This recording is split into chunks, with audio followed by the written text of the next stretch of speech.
Namaste, Soul Circle! I'm Candice. And I'm Steven. And we're from Arcana, Mind, Body, Spirit, here in Toronto, Canada. And today we are discussing how to celebrate Ostara, one of our favorite celebrations during the Wheel of the Year. Ostara is the celebration of the Vernal Equinox. It marks the first day of spring, celebrated in the Northern Hemisphere around March 21st, and around September 21st for our friends down in the Southern Hemisphere. Our goal is to help you use the Wheel of the Year in cadence with the natural cycles of the universe to become more effective in healing, releasing, and manifesting. Today, we will discover how to celebrate this high holiday. And then we are going to share our favorite ceremony we use every year to celebrate Ostara, walking the labyrinth. I'm so excited. It really is one of the keys to manifestation, wouldn't you say? I think so. Yeah, for sure. So be sure to hit like and subscribe below to ensure you don't miss any of our upcoming videos on all of our favorite metaphysical and spiritual topics that will help you on your journey of self-discovery. Let's go!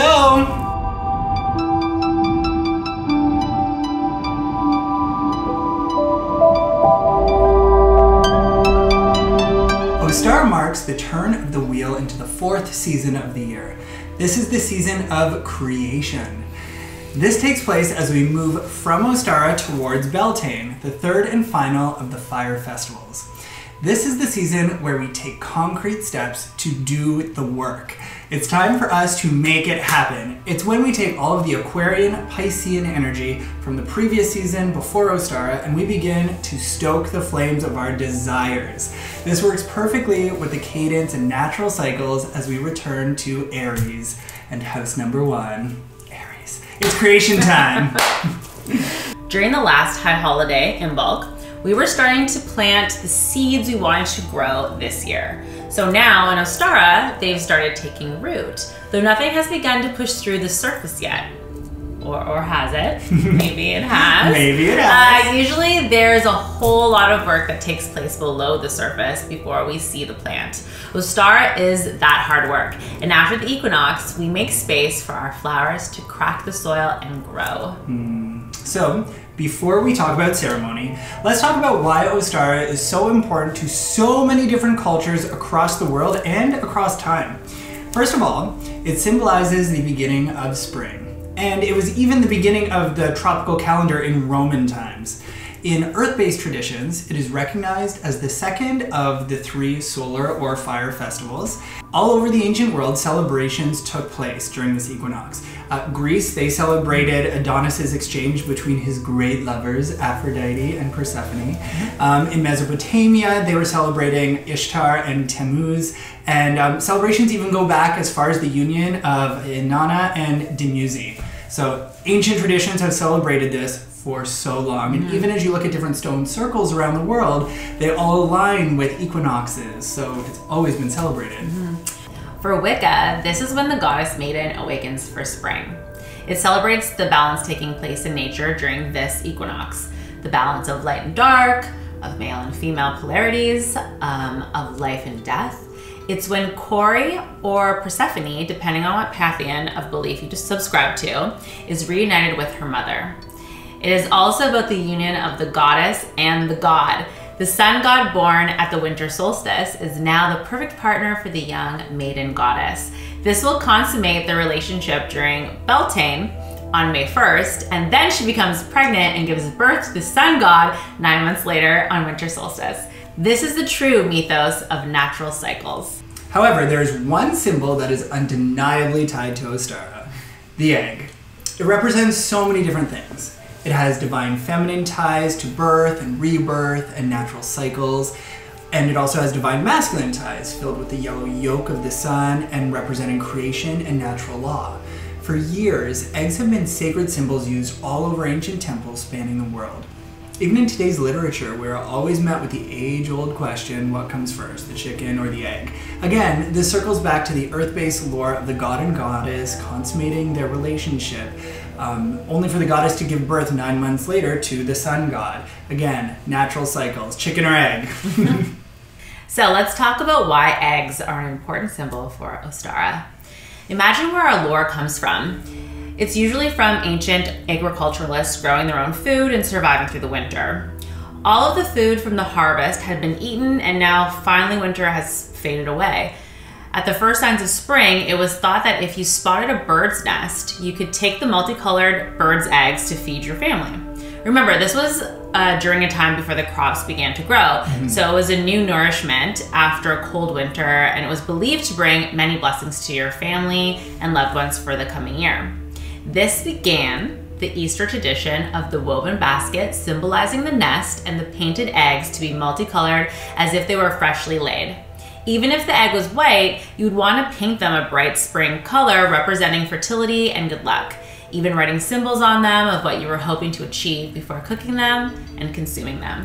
That is straight up magic right there. And that takes place all over the world in different homes, in different schools, and it's celebrated as Easter now. And it doesn't stop there. Ostara is also associated with the Saxon goddess Ostara, who in German they called Ostara. And if you hear the name Ostara, Oster, Easter, you can see how this is all tied together. Are you German? Hello. Okay. She is the goddess of fertility, rebirth, dawn, and the spring, which is all things Easter. And what is her symbol, you ask? She is associated with rabbits. Some stories even claim she turned into a rabbit. She was also regarded as the goddess of the dawn, and most traditional ceremonies would take place at dawn to pray for abundant crops and blessings for their families for the coming year. Eggs would be prepared and eaten like we stated before, and even left on the graves of loved ones passed in hopes of rebirth. Astrologically, Ostara is the beginning and the ending of the astrological age. We say goodbye to the dreamy world of Pisces and charge forward with fiery energy of Aries. Pisces carries the energy of the soul's evolution and transformation, and it was a season where we planted our seeds. Pisces is also the sign of balance, because it was one of the only few dual signs in the zodiac, which makes it perfect to usher in the equinox, balancing the light and the shadow. Even the symbol of the two fish swimming in opposite directions with different intentions intertwined by a cord or their tails, that shows discovery of trying new directions and that feeling of initiation in the season leading up to Ostara. And then it's the sun's turn in Aries, which means it's time to go. Aries energy marks the beginning of the soul's journey. Almost picture the energy of a child, determined, impetuous, new, unafraid to make mistakes. On Ostara, we take that energy and we push forward. It's also great to practice asking those around us for help in avoiding any obstacles that come our way, which is where our labyrinth comes in. I love this part. So for Ostara, we create a labyrinth to walk. It symbolizes charging forward with the determination of Aries and the wisdom of the Pisces. And as we state our intentions, we ask for guidance from our guides through the wisdom of our circle. In a few moments, we will come back to our ceremony and give you the details on how you can also have a labyrinth ceremony at your home. So Candice. Yes, Stephen. What seeds were you planting during the season of initiation since Imbolc? So hot seat again, right? It's so personal. It's just me. Just you? Oh, just okay. me you're telling. The seeds I were sowing had to do a lot with love and bringing love into my life, romantic love, self-love always. And also career, moving forward in my career, just making space for whatever that looks like. I'm kind of open to what I obviously I'm not planting any specific things. It was just, making a nice place for the seeds to be planted in, making the soil nice and rich. Career and love were the two bases of what I was sowing. Okay, so Stephen, now that I'm out of the hot seat, it's your turn.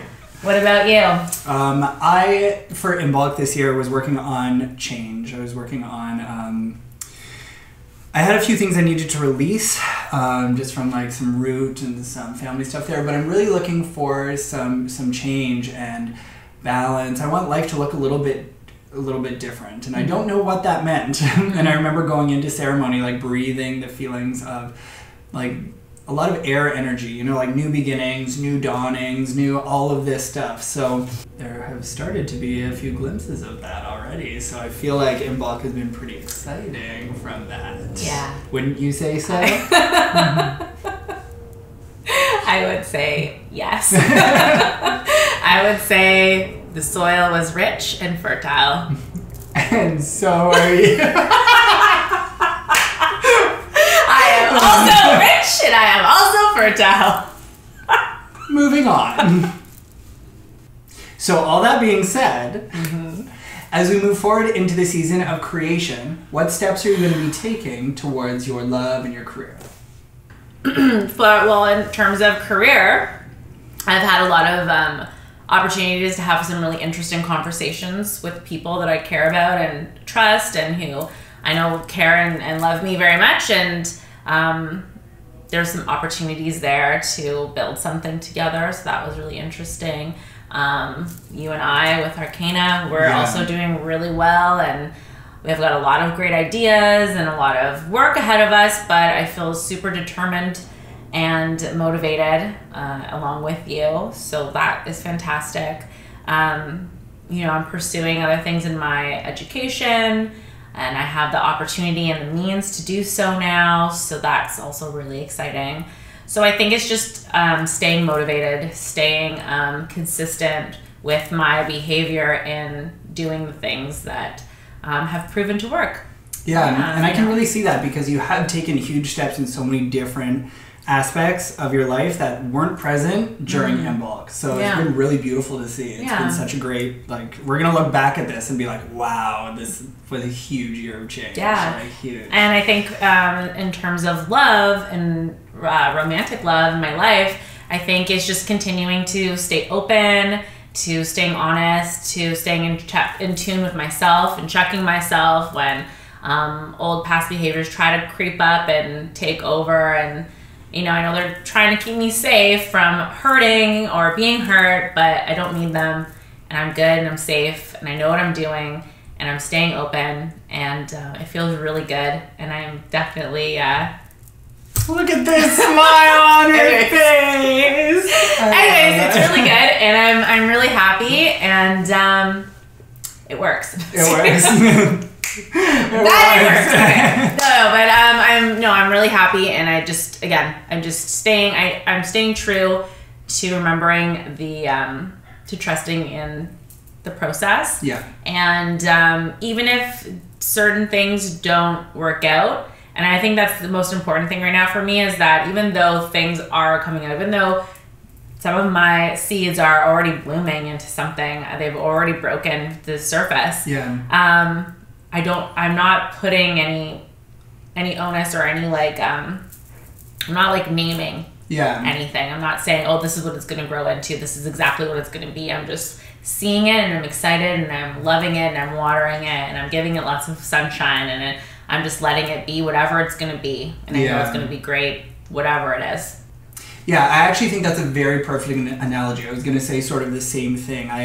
In my Imbolc practice, I wasn't really sure what change I'm asking for, what things I'm asking for. I don't know what seeds I've planted, but I know that they're in there and they're already starting to break the surface. I know that it's going to be a very large vined something that is coming through. It's going to be very exciting because we have been building something so exciting, and even watching the world come back from what last year looked like, where everything was about patience and earth and all of that. I feel like I did really great work for a solid 12 months on a lot of that soil work. And now I'm trying to remember that it takes more than just the soil to grow the plant. I need the air, I need the water, I need it all. So right now I'm sort of working on that. Yeah, right, that fire. So I guess my steps are every day I have to have my mind open with the air. I have to have that fire in the belly. I have to stay in a healing process of water. I'm just sort of trying to move forward every day with small steps and being open-minded to see those opportunities, because there are so many things constantly being presented to me, and I feel like maybe if I wasn't as grounded as I've become this year, I may have even missed some of these signs. So yeah, I guess as I jump forward as Ostara approaches, I'm really looking forward to walking that labyrinth because I think I may get a little more clarity. So I'm really excited for that. I get super pumped about it right now. Excited too. I love the labyrinth. You guys, okay, so I guess we should probably tell them a little bit about that. Yeah, let's talk about the labyrinth. Okay. I'm super excited this year for the labyrinth. I feel like this is the first year I'm going to walk the labyrinth and it's not going to be shadow work.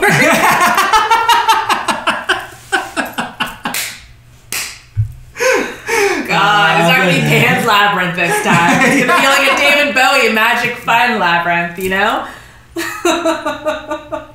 Okay, so ceremonially in the Wheel of the Year, we have just asked our manifestations to be revealed to us in our naming ceremony for Imbolc. During the following season of initiation, we entertained those ideas, discovering what pathways and options we are led down in order to complete our work. We were starting to decide what our daily practices will be like that will serve our manifestations, and we see what obstacles stand in our way. Ostara marks the exploration of our discoveries and the declaration of our intentions in safe spaces so we can go. During Ostara, it is time to speak your intentions out loud while walking the maze and receiving messages from your guides. If you imagine you are a seedling, Imbolc was about a seed planting in dark soil, the same soil that was nurtured during our Yule ceremony. On the spring equinox, the seeds are making their brave voyage to the surface. Buds are blooming and becoming ready to flower. The seeds and blooms are still at the mercy to the soil, to the elements, to its environment, and during Ostara, we provide a safe circle of inner unearthing in hopes to crack the soil by the end of the ceremony. Because of this, our ceremony includes the following tools: a labyrinth, soil, flowers, and eggs. Very primal. My favorite. Okay, so we do this by placing ourselves in sacred circle and boldly stating our ambitions and our fears as we walk the labyrinth. As we progress through the maze, we are listening to our inner voices inside us, and as well, the voices of our circle asking us to heed or acknowledge our truth. When we get to the end of the labyrinth, we sip our nectar and see if our flower has bloomed. Finally, we complete a tincture of an offering to the earth that we will plant outside somewhere close to our hearts. Here are the 5 parts to our celebration. We have the preparation, we have sigil egg work, we have the labyrinth, the unbottling, and any healing or closing that you will do. So let's start with number 1, preparation. Let's talk about how you are going to get this all set up. So you are going to need to make a labyrinth. You are going to do this by Googling an image of a labyrinth, and you can recreate it on your floor. I've been a part of a lot of different ceremonies. At some, we've recreated it with broomsticks or wooden planks. If you live near an ocean, you can draw it in the sand or in the dirt, or you could like put the rocks to make a rock labyrinth. I've seen that. Now, both Candice and I believe that as urbanite practitioners, we want to make today's focus on how to make it accessible for everyone. So what we've done in the past is we use masking tape to tape out the labyrinth on the floor. Actually, over the years, this is actually my preferred method, I think, because you don't have to worry about tripping on anything or on stones or candles. Yeah. So we prefer it this way. Yeah. Also, a lot of public parks and gardens have labyrinths. So depending on your depth of practice or time of day, you could also use one of those. If you're creating your own, keep in mind there is a difference between a maze and a labyrinth. In a maze, you find the exit. In a labyrinth, you find yourself, generally symbolized by the end being in the middle of the image. Yeah, so in some practices, people actually do this labyrinth and they walk blindfolded and they ask their circle for leads and cues about how you get around the circle. I do like this idea, but it's not very practical if you have a smaller space. Yeah. Remember, this practice is supposed to be about self-discovery. I'm not worrying about stepping on candles or rocks. Yeah, yeah, stepping in your nectar, kicking it over. Yeah. I mean, if you do have it, in the chance that you do have the space, with an outside space maybe, in order to do this, I would recommend you trying it and see if it resonates with you. Yeah. Okay, so you've taped your labyrinth. Next, place crystals and correspondences at as many intersecting points as you can. They might come in handy later. Have things that represent people or other elements in your life, like work or projects, family, friends, money, you name it. So now you get to the center of your labyrinth. You need to have 3 things waiting for you. Okay, so the first one is something that blooms. Now, traditionally, this was a seeded plant that you would wait all the way until Beltane to see if it's going to bloom. And we love this tradition. We've actually planted flowers together for this. That did very well.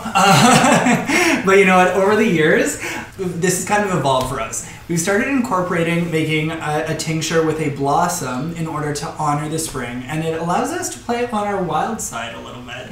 Because we're using blooming tea, we pour the hot water on it before we walk the labyrinth. And during the labyrinth, it's going to bloom. And we thought this was a really great addition for us because there's a percentage of these blooming teas that don't actually open. And some of them take longer to bloom. So it sort of adds that little the correspondence and to see if we're actually listening to the signs that are being presented for us. So next would be soil. The soil we used was taken from our harvest at Samhain. If you don't have any, you can use any soil. But be sure to come back at Samhain to learn how to harvest for ritual earth. You can use this all year in grounding practices. Next, essence. This could be all kinds of things. If you were here for our Imbolc video, we made our essence bottles that contained our hopes for the year. And if you haven't made that, not to worry. Not to worry. Yeah, make it now. Include any essential oils, crystals, waters, ashes, anything you like. We will use this to blend at the end of the ceremony to give back to the earth as a spring offering. Okay, so now we are ready. We are prepared and we open circle. So the first part of the ceremony is really our sigil work that's going to take place. Okay, so after we've opened circle, we like to do a little bit of breath work so that we are dropping in. Okay, and then it's time to make some sigils. We take our intentions and we create symbols with them. You could also use any signs or even just words. And we take these symbols and we paint them onto an egg. All right, now generally we use paint, but traditionally you would actually use natural dyes. By reducing vegetables, you can make paste that will paint eggs perfectly. For example, spinach can make green, yellow onion for yellow, and red cabbage will make a light blue color. If you've never made a sigil, we will be making a video specifically on how to do that in the coming weeks. So stay tuned for that. You can also tune into our full moon video. We also did some sigils in February. Yeah. So we'll put a link below in the description box so you can find the other videos. All right, so we have our egg with our sigil painted on it. So then it is time to walk the labyrinth. One by one, we walk the maze. If you are practicing with friends, you have them sit on the outside of the labyrinth and listen. With our sigiled egg in hand, we walk. Our goal is to walk slowly and only take steps when we are speaking. During any silence, you must be still. You want to speak in great detail about how you're feeling and what's going on inside. Allow yourself to be witnessed. When something comes up for you, look and see what stones or symbols or relics you place somewhere by your feet and use that as an omen. Now, if you're practicing with a friend or in circle, there's an extra layer of magic here. As you speak your truths regarding your intention, your circle listens and has 2 options. They can say, truth, this is where there is something worth processing and listening in to that stillness. Now, if your circle feels that what you are saying needs to be addressed, they say, heed. At that point, you stop your movement and address the challenge. You stay there until your circle says truth, and then you can continue on. By the end of your labyrinth, you will have discovered all kinds of beautiful things. I'm just so excited. I'm so excited. I think because we like to be the center of attention. We want everyone to really listen to all of our deepest secrets. So I just want everyone to hear what I have to say. And we've actually done this with a group of people, like with a whole coven, and a virtual stream going on at the same time. For my birthday. Yeah, it was fun. Because she's an Aries. Everyone walked the labyrinth. All right, so then let's imagine we have made it to the center of the circle. We call this section the unbottling. Now, during Imbolc, we prepared our bottles of essence, and they contain our emotions as we moved out of the season of rest, and in those we placed our hopes for the coming year. The unbottling takes place at the center of the labyrinth, and after exploring ourselves during the maze, we have two things waiting there. Our bottle, and then we have our water with a blooming flower. Again, we have taken to using these blooming tea balls, and you can buy these at almost any tea shop. You can find them on Amazon. We really like that image of by the time we finish our walk, our flower will have bloomed. Once there, we drink the tea as a symbol of taking in the wisdom that has been presented to us. Next, we take our painted egg, place any last work into it, and then we crack that egg onto the bloom. Next, we add some of our dirt from Yule, our soil that we've had for previous Sabbaths over the last years. Yeah. Years. Certainly. Yeah. Yeah. At least and then, 5? Yeah. And then finally, we take our bottles, and with the wisdom and perspective that we have gained, we take our first breath of the unbottling. We inhale the essence from Imbolc and remember the same emotions and become empowered with those same hopes that we had while we were in the belly. Add some of that essence to your bloom, egg, and soil tincture. At this point, there's going to be some real power in your hands, and this will become an offering that we're going to give back to Mother Earth. During this part of the ceremony, it's nice for the other members of your circle to write or draw any messages that come up for you while in practice. Feel free to call out words or messages, and your circle will record them for you. If you are practicing solo, you may want to voice memo or record so that any messages aren't lost. Mm-hmm. Yeah. For the last part of ceremony, we always incorporate healing work and finish by closing the circle.